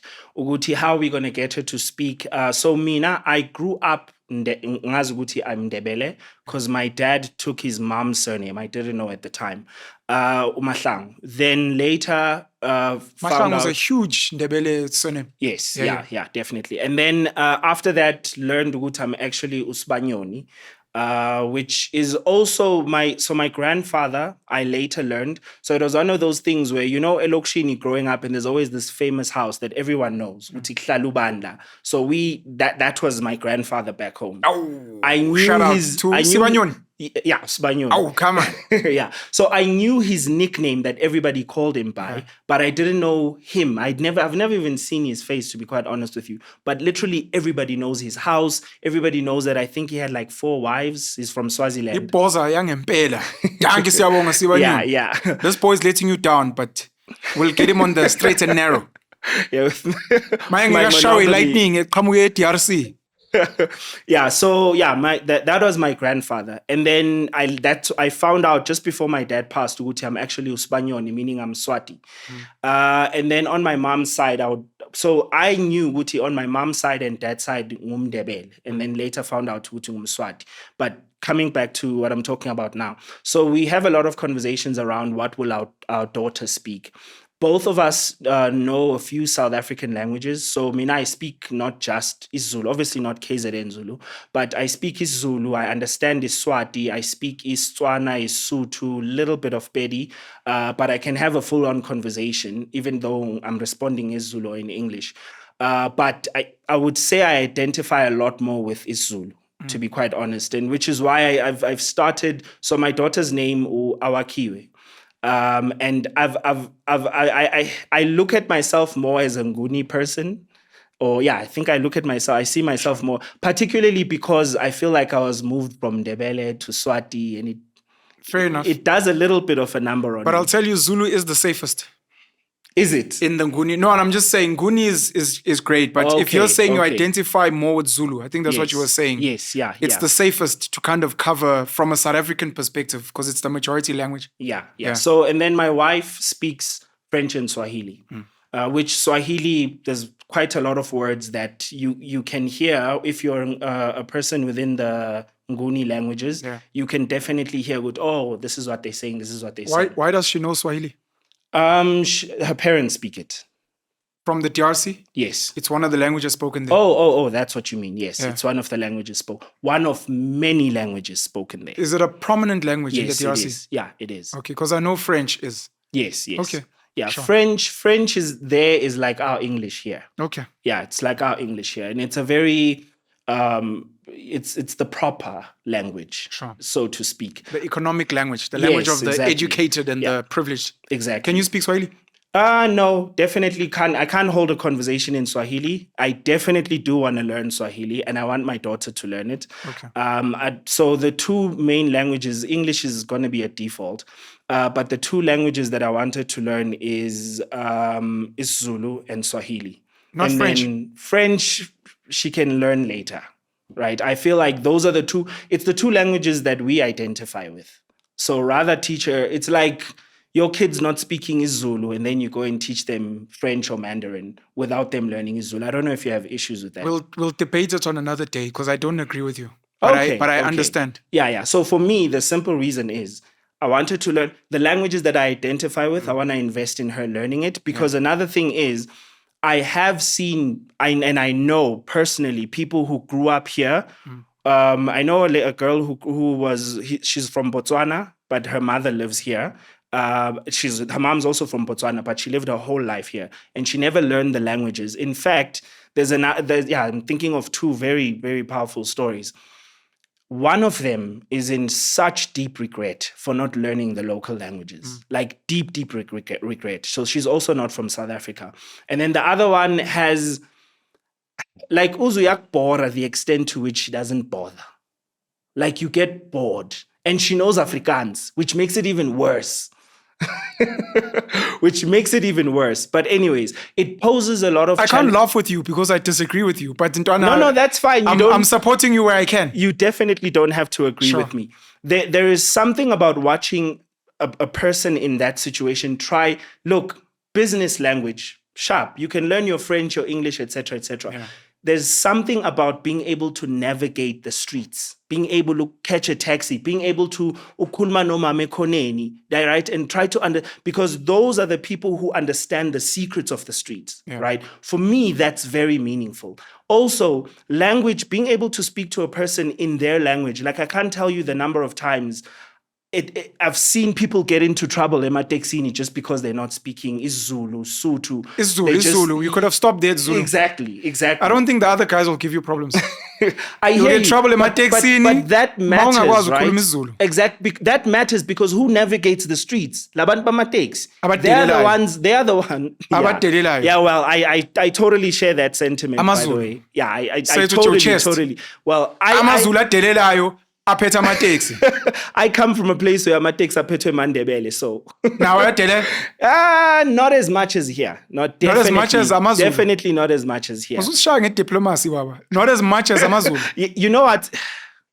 I don't necessarily think that's the case. I think it's an area place. It's specifically... It's a Zulu area place. Egoli, it's a huge melting pot. People grew up, abomama basekteni, abokoko basekteni. So Delela just becomes a lot more accessible. Whereas back home ePetali, if you try to do that, the people you grew up around will call you out. Bakhona, bakbegil. And I'm not trying to say about taxi driver, but I mean, they've literally shut down iPetali to make sure that anyone who tries to travel out uses them. They force people into their taxis. So in that sense, baya Delela, right? Sure. They do have those tendencies, but all I'm saying is not as much as here. I'll debate you on another day on the language thing. Yeah. But I appreciate the fact that you're identifying. We're using isiZulu conveniently, but you are saying Nguni, understanding the Ndebele and Swati heritages you have. Yeah. But if your daughter's going to accept isiZulu as a language, you're like, this represents your father. And then Swahili represents your mom. Because your mom is not French and I'm not English. So I fully appreciate and understand that. The secrets of how you guys have managed to stay together for 15 years. This is going to be our closing topic. Okay. Yo, that's a very difficult... by the way, I know it's unique to the two of you. Yes. But I'm asking it in the context of, don't just tell us a nice story. Yeah. We want kids out there to be like, guys, this is what worked for us. So maybe try these things. Okay. It's a very difficult one to answer, to be quite honest with you. I've been asked before, there's a friend of mine who asked Uguti, like, how do you guys make it work? And one day I should definitely try and sit down and like reflect and sort of make a list of those things. And if I'm speaking right now from the top of my head, the first thing I would say, in the very early days, I remember, so Mina, I'm quite assertive. And she's the opposite of that. So she's very calm. She'll even if we're in a group, within a group of people, she'll allow people the space to speak, which is one of my wife's superpowers. You can put my wife anywhere in the world. She'll come back with friends. It doesn't matter where she is. And she's usually the central friend that everyone connects through. Most cases, that's a superpower of hers. And I think it's her ability to prioritize people and people's stories and people's, like, she really genuinely cares about what you have to say. She's a good person. I have met her. Yeah. Like, she genuinely cares about what you have to say. And she's also able to just balance people's different ideas and ideologies. Whereas I can be no, I don't agree with that, right? I'm quite assertive in conversation. So going back to a time in our relationship where she would call me out quite a lot for, while she's speaking, instead of letting her finish, ngiyajumpa, to put my point in. And I noticed it as she was saying it, because it used to bother her quite a lot. Even when we're sitting amongst people, right? I would be skuluma, and then I dominate the conversation because, I mean, Mina, let me say, I grew up around friends where if we're having conversations, you know, we don't wait until uzuqeda into ofuna ukuyisho. So, and on top of that, my personality, like me, I'm like that. I'm very assertive. I express my opinion. I don't wait until uzuqede. Once wafika kule point la ngibona ngathi ya naku la ngifuna ukuphendula khona, I Ngena shoot. wawo. Exactly. Yeah. So the reason I bring that out specifically is I remember, like, I often look back to how much change I've had to make in order to make sure that she has space, right? And I'm not trying to say, Guti, it's changes that I made only that led to the success of our relationship. But I feel like this is one of those things. Whenever she calls me out on something, and I'm not trying to say there aren't moments where she calls me out on something and I'm irritated, like, come on, you're really being sensitive. I do get that way. But I tend to be quite reflective, even if I don't agree. I tend to be quite reflective. And later on, I'll come back to her and say, look, listen, I hear you. And it's a statement I used to make to her quite a lot. Look, I hear you. I'm not going to change within a day, and I don't know how long it's going to take, but I'll do my best. And I'm hoping you can help me so that if I'm doing it, just call me out and I'll see how I can work on it. Yeah. So I feel like that has been a very big contribution to the success of our relationship. And I do that with her as well, right? We both have our things. She has things that irritate me and I have things that irritate her. Sure. But I feel, Uguti, over time, we have learned to approach those things with a mentality of, okay, I know I've got this. Look, I'll make an example with something guys often say quite a lot about their partners. Like, I don't know what it is, and I don't know if it is, like, statistically true that most women struggle with apologies. I don't know if anybody's ever done a study. I don't want to hear your opinion. You don't want to hear my informed... No. I don't want to hear... I've got a thesis in why women cannot apologize. No, carry on. So, and you know what? Not only have I seen that, I've also seen that in my female friends. Like, my female friends have issues with saying sorry. And abanagi noguti, they didn't say sorry. Accountability. No, Shem. Abanagi noguti, they didn't say sorry. And I'm not stating any statistic because I don't know. I'm sure there's someone who's done research on this. But my point being, and guys also have their things as well. Like, we are over assertive. I'm speaking a bit more general, but there are many things that are unique and specific to us that we dealt with in that way. So whenever she called me out on something, I do have moments where I'll sit down and think, Uti, is this... There are moments where she'll call me out on something and I'll go reflect, think about it, come back and say to her, no, but I do think, Uguti, you're kind of overreacting with this. But the tone is very different, right? Yeah. The tone at which I say to her, and at the same time, I will look out for it. But I do think, Uguti, maybe you're being a little bit sensitive. And then we'll have a conversation about it. And then vice versa. This one thing I have to stress, this does go both ways. You both have to be willing to look at the things that... Yazi, I had a conversation with a guy not so long ago. One of the best things you could do for yourself is to allow your friends to give you feedback on the things that you suck at. Your friends know you best before your partner has to call them out. Like, allow abangani bakho bakutshela ukuthi intwana wena uhlala uladi nawe. You know, my friends called me out long ago on the fact that I will not lose an argument. I will not lose an argument. And we used to debate, Amachita 7, you won, right? And that's once she called me out on it, it was like, I mean, come on, Given. You've already been called out on it. So before you get into a relationship that you really care about, sit down with your friends and do a little bit of stock taking, like, sit with them as individuals. See, look, I'm trying to understand myself better, and I'm trying to see, Guti, if I get into a relationship, and allow them to speak honestly. Sure. They are your friends. They're not people you're in a relationship with. They're your friends, right? Some of them will not be around in a couple of years. Some of them will, whatever the case may be, but they are friends. Allow them the space to speak honestly about, Guti, these are the traits I see in you, and these are the things that I think will be a problem. Some will be bold enough and love you enough to actually share you and tell you those things. And you can then now get in a relationship, because now you're using what do they call this method? Like approaching multiple sources approach as a journalist, right? You don't just use one source, main source, and then you go and duplicate the same thing, even though the thing is wrong. So now you're able to reconcile what your friends are saying with what your partner's saying, and there might be some truth to it. And if you can, because I know some of us have that privilege, go to your family as well. Like, speak with your family members and look at, like, I'll make an example. At home, one of the things that I can tell you, my siblings and I, especially my brother and I developed a defense mechanism of the loudest is the one who wins. I developed that. When you're used to debating Namachita in the streets, yes, loud, cracking jokes, coming up with stats, whatever it takes to win the argument. Yes. So it really, really helps to know that about yourself as you go into a relationship, because when they call you out on it, now it's not a soyang sugela type of thing. Now you already know what, even if someone is bringing up something that's new that you've never really thought you have, you know you have flaws. Yeah. Like you already know good to nama flaws. So even though, and in the moment you might react to good now, you know,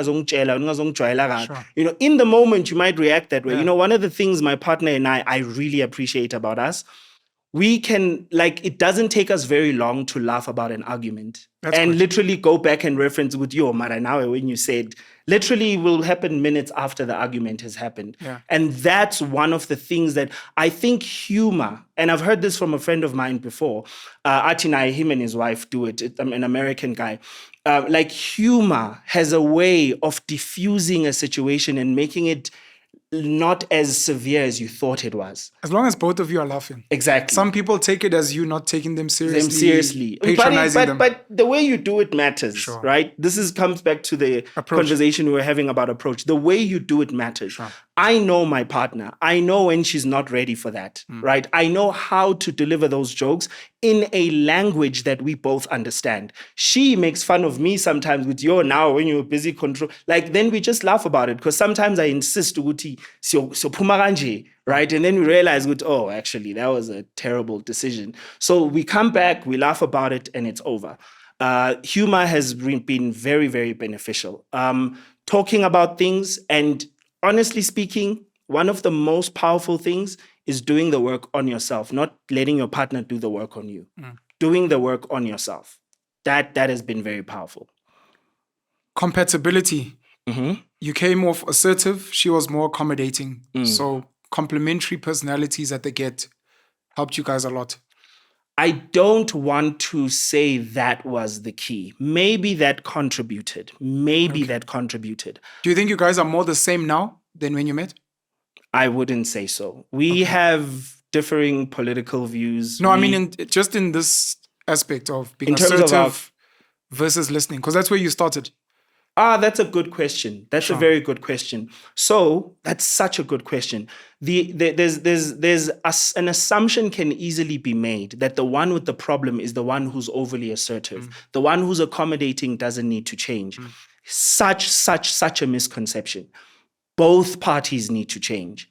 You need to learn and take responsibility for Uguti when you want to say something. Don't make it the other person's responsibility. Uguti every time, I need to stop. That's not a good thing, right? Both parties, because both extremes are bad. In the long run, both extremes are bad. It's okay ukuthi umuntu nakakhuluma, because even some of her friends are like me. When I'm speaking with them, we have no problem. But when she's speaking with them, she would come back and tell me, yo, dude, I tried to tell this person about this thing I'm going through. And this whole time. And I'm like, try to just say, friend, wait. I'm not finished. Like, try to do that. Because at the end of the day, you're both working with each other to a point of being able to hear and understand each other. So I wouldn't say that, yes, she's worked on being a bit more, I'm trying to speak, raising her hand, so to speak. And I've definitely worked on being a bit more, if she speaks, I stop and I listen, even if I'm in the middle of a sentence. Even things like that. And over time, you learn to, some kind of a dance. You're speaking and then your partner knows when to come in or to wait for you to finish, whatever the case may be. So I wouldn't necessarily say that we've become more like each other. I think in us being different from each other, we've learned to accommodate each other, if that makes sense. I want to go back to the secrets. So the first one is you had complementary personalities, which allowed you guys to not butt heads at the beginning, either because you're both assertive or you're both reserved. So manje, there's nothing, you're like, I uthule and I'm ngithule, so we're not going anywhere. So it was like, she acknowledges this guy is dominant. I'll step back. And that helped to keep you guys going for a while. Yes. learning to do self-work, including researching where you fall short. Not just taking criticism from your partner, but from your friends, your family, maybe even colleagues. Yes. So that you can reflect and work. Yeah. Talking seems to be one. We talk, whether we agree or disagree, we talk. Yeah. We call each other out as well when we're talking. And even if we don't agree, we go back and we reflect and we come and we carry on working on that. I think I'll stop there for now. I want to ask in terms of the fact that you guys come from different, let's call it cultures. I'd like to ask about money, which was something you sort of touched on. I think she started working earlier and Yeah. I'd like to ask, without going into detail about your personal relationship, you can speak generally. Okay. What you think about the importance of intimacy in sustaining a relationship. So different cultures, money and intimacy, and then maybe because you have a daughter, the parenting and how that's maybe also been one of the secrets that has kept you guys going. Sorry, just to let you know, it's after 3:30. That's okay. Just to be cognizant. Yeah, that's Sure. okay. I'll start with something that I noticed very early in our relationship. We didn't do this on purpose. It's not something we built into our relationship. So I grew up in a household where imali beyifihlwa. I mean, my mom would at times leave money on the table, but generally, my mom wouldn't just leave her cards or her money or aktume to go buy stuff. Abantwana bayaganga, basically. And to be fair, my mom had good reason. Sure. Right? To be fair. You guys were the good reason. Yeah, no, we were the good reason, Sure. right? So I come from that. And I didn't have this idea, especially with my siblings. We don't have the relationship where ngizokunika bank card yami ngikutshela iphini uhambe uyowithdraw imali. And I'm envious of people who have that relationship. And it's not because we'd steal from each other. Definitely, none of my siblings have ever stolen money from me. That's not necessarily the case. Yeah. We just don't have that relationship where we can say, yo, that money relationship. Exactly. So this is just for the sake of background. So then on the other hand, when I met her, and I do think that this is just how she is, I think both her and her brother have this relationship. So Yena, she doesn't mind leaving ikati or just giving you ikati to go and swipe. And I quickly learned that. And I think maybe that's another trait that I would say I know I have, where into engibona I replicate things that I believe are good, like behaviors that I believe are good. So she would do that, and it just became part of our relationship. So we don't to add humor. Sorry, as one of the secrets. Oh yes, humor. Yes. Please continue. Yeah. So in our relationship, I genuinely, and it's not me trying to say gutabanta banjalo what. I don't know this thing of payslip yama or iboni payslip yaka. I don't know it. I genuinely don't. And I'm fortunate. I do understand that I'm fortunate to be in a relationship that accommodates that, right? If my wife leaves her payslip on top of my study desk, it's nothing. If I leave my payslip, it's nothing. She has access to my phone. She goes through my WhatsApp very often, right? She literally asks me, oh, so Kulman or Penuel. You think that's one of the tricks? The transparency, including phone and money? I don't want to talk about this one as though it's a pillar that has to exist for your relationship to succeed. Is it like a bonus? I if would you guys say, have that type of I transparency? would say it's definitely there's an advantage to it, definitely, right? But I don't want to say, good, you can't have a happy relationship and marriage with you guys keeping your finances to some extent separate, right? Because there are, this is what we learned very early. We studied different models that you could use, financial models that you could use as a couple. There's a number of books that make it easy. And I think our big thing is we don't normalize having the conversation. It's much like when I grew up, Ubaba found it like I can't count how many times my dad would tell me, Guti, ngizokushiyela log na log na log. Like he would warn me before I even knew what an inheritance actually means, right? It was intentional. Exactly. My dad This is going to be yours. Exactly. My dad was very intentional about that. My mom and I every now and then have that conversation, but it's not to the same extent. My dad and I would go on drives. He'd have that conversation with people in the room. He'd sit me down and say, so while my aunt is in the room, he'd have those conversations, right? So the reason I say that is there are people who look at that as taboo because now you're making me plan for when you're gone, you know, but it's never, ever, ever like come to me in that way. Like I've never even thought of it in that way. It was just normal. My dad, it was just, he speak about it so many times, I'd even go, ugh, not this again. Yeah. You know what I mean? Yeah. So the reason I say that is, it's not always the case that if you normalize a conversation, especially that has to do about money, it's not always the case that you're actually creating some kind of trap for yourself or making things worse. Instead, you might find, Uti, the destigmatizing of the thing happens through the conversation. And therefore, you've broken down so many things that now acting becomes much easier because there's no issue. You don't know, what issue do I use her card? She asked me to go buy this. Do I take her card or do I take mine? I don't know. Maybe we should talk about this. I mean, there's still conversations that to this day we still have about how money works. Now, coming back to the models, right?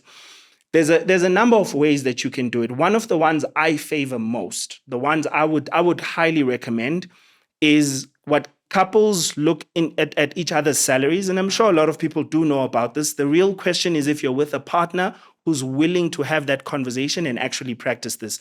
You each have your salaries. Let's just assume it's 30,000, eh?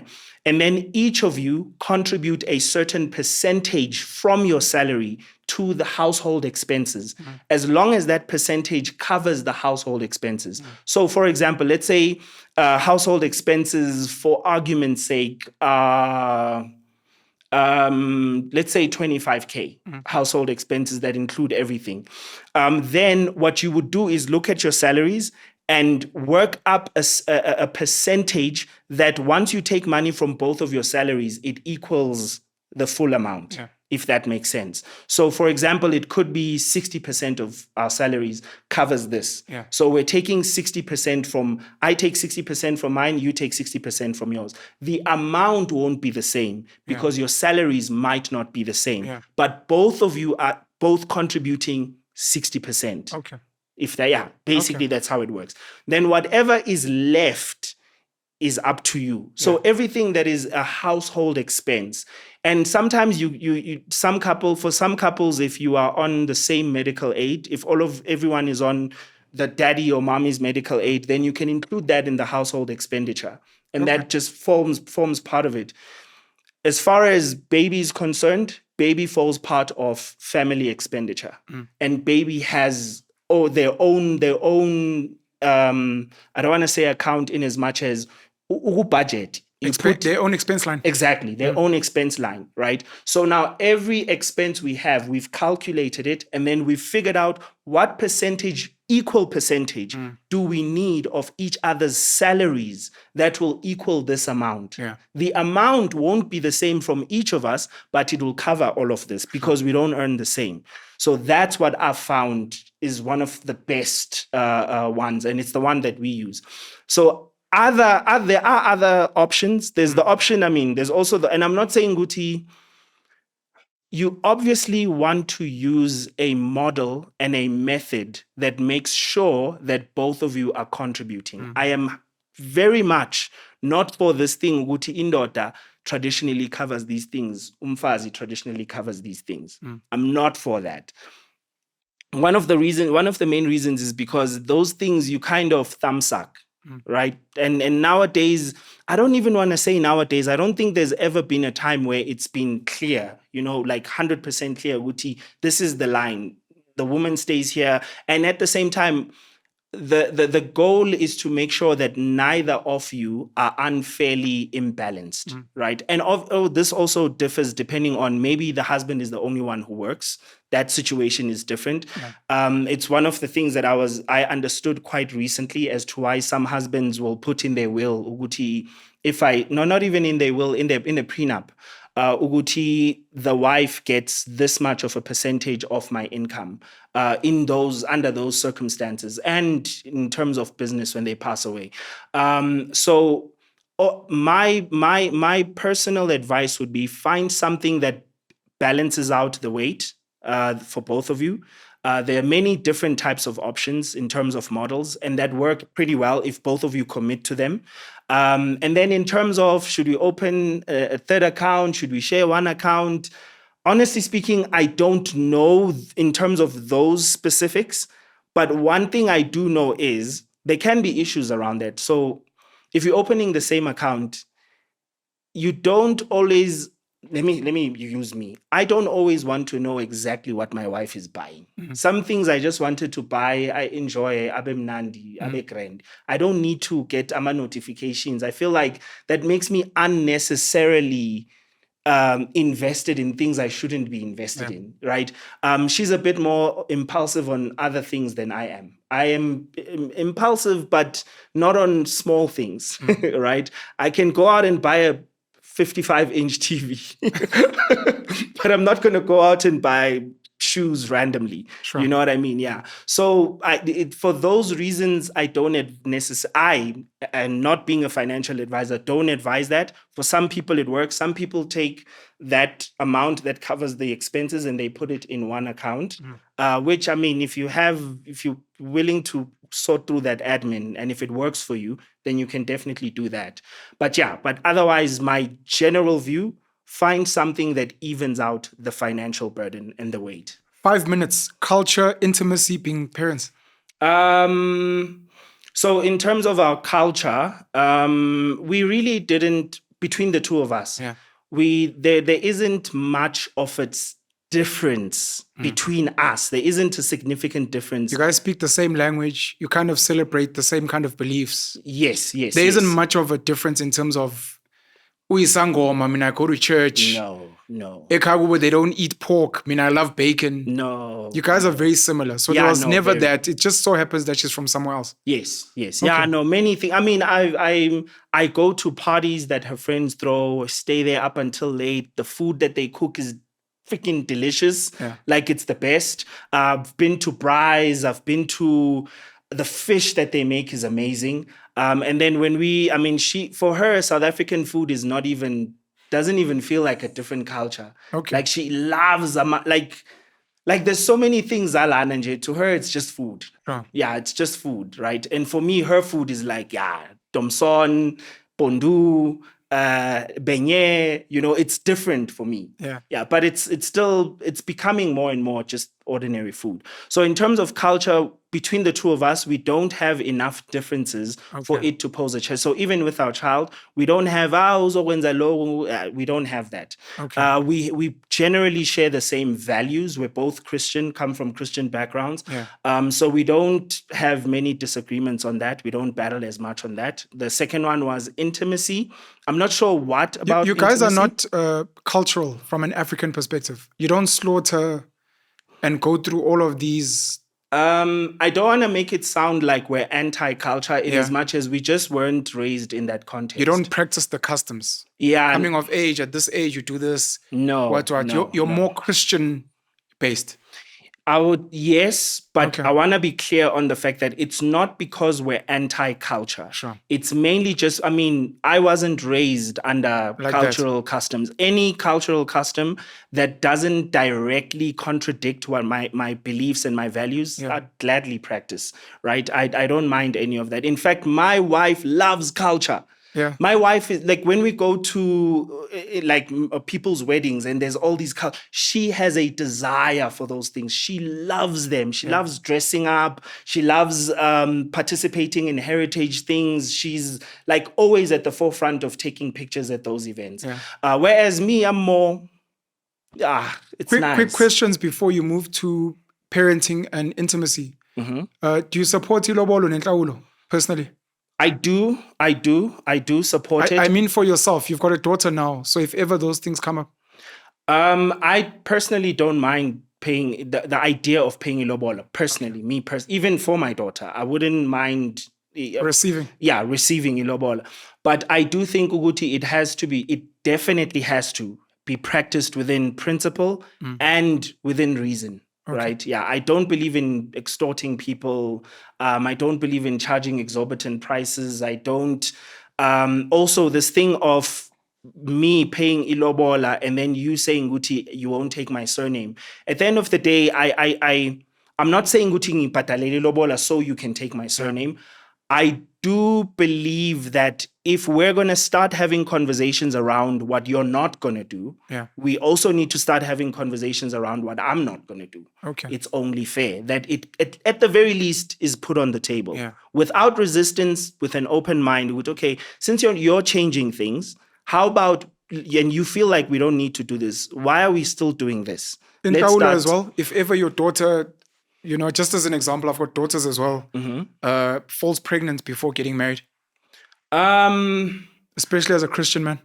Out of principle, I mean, out of principle, I would say definitely. I wouldn't be upset over it not happening. I wouldn't be upset over it not happening, but out of principle, I would want it to happen. Okay. Yeah, I would want Intlaulo to be paid. I was raised in that background, and I understand the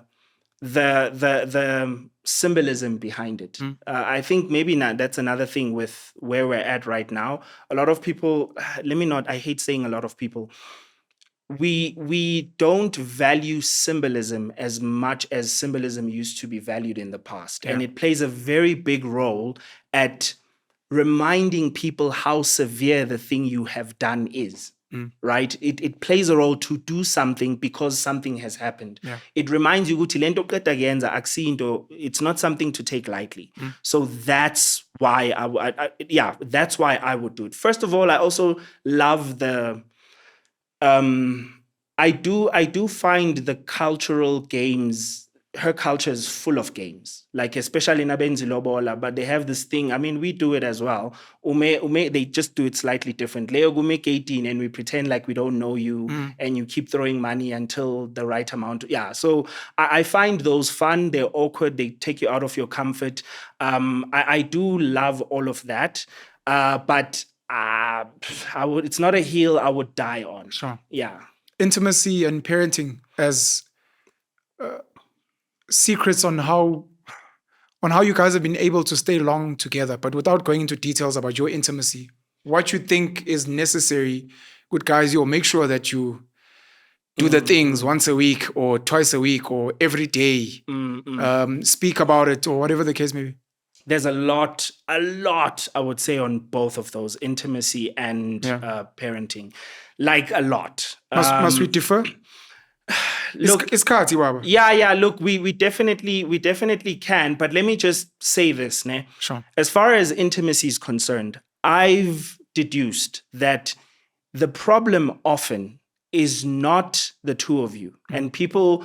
We often don't realize what it's actually not you and I. It's the life that we're living, the lifestyle we're living. It demands so much from us that by the time you and I get together, you're mentally exhausted, like you're physically exhausted, right? There's a lot of people you would find umuntu busy. Their partner is starting and building a business. That's a season within the relationship. Someone else you might find Guti partner is finishing off masters or PhD. PhD is so hectic on people. Like the stress, the depression, the substances that people try to use in order to cope just to finish a PhD is intense. So you cannot expect a person to be performing in all aspects of the relationship exactly the same. What I've found is quite helpful is I wouldn't end a relationship just because we're going through that season. As long as we both understand it and we've had the conversation with you, babe, this is a season, of right? Drought. Yeah, look, it doesn't have to be a season of complete drought because even sprinkles of rain. During the season. Yeah, you can say it like keep that. You guys going. Say it like that. I truly do believe, Guti, even in those seasons, be pursuing each other, even if it's not successful at every approach, but do be pursuing each other during those seasons. I'm a strong and big believer in that. But at the same time, understand, Guti, if your partner is at this level in their career and they're trying to get this, what I think is painful is if a partner is forever pursuing. Forever, like you never, even within that pursuit, there has to be moments where so too, we look at each other and we say, screw work, screw this and that. A week, those are so important.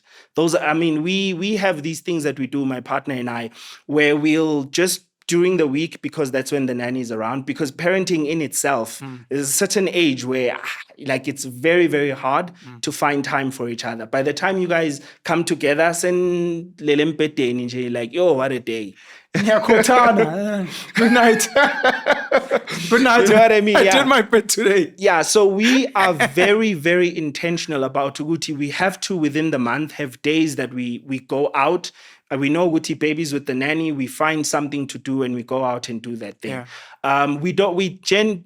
We honestly don't do it perfectly. We could do better, but I'm glad that it's something we do. And we've set it as a standard. Yeah. If we didn't do it this month, whatever we've saved up for this month, we'll carry over to the next month and we'll be intentional about finding things to do. Going to a theater, going to a restaurant and buying good quality wine and drinking and laughing and having conversations, or even booking a hotel somewhere and just staying there, or whatever the case may be. It's quite honestly very beneficial. But I cannot, and it's definitely something I'll probably say more about. But this thing of the lives we live and pursuit of a career will destroy a very functional relationship. Like you love a person, you guys laugh, you guys have very good, still have very good chemistry, but you're in a season where one is doing this and one is doing that, and you haven't sat down and discussed, Uguti, how do we get ourselves out of this loop? Jeez. Yeah. You owe me a sit down. We'll chat about parenting. We'll chat about more about intimacy, and especially the issue of many relationships don't get destroyed by the couple, but by the lifestyles around their careers, study, potentially even parenting itself might be one of the one of the things that causes relationships to collapse. Thank you for visiting us on Konvo, and I don't know if you've got anything in closing to say. I think in closing, anything I say would have me be a bit more long-winded. But I will say this, ne? I am a bit of an optimist. I would say that rather than an idealist. I'm quite the optimist.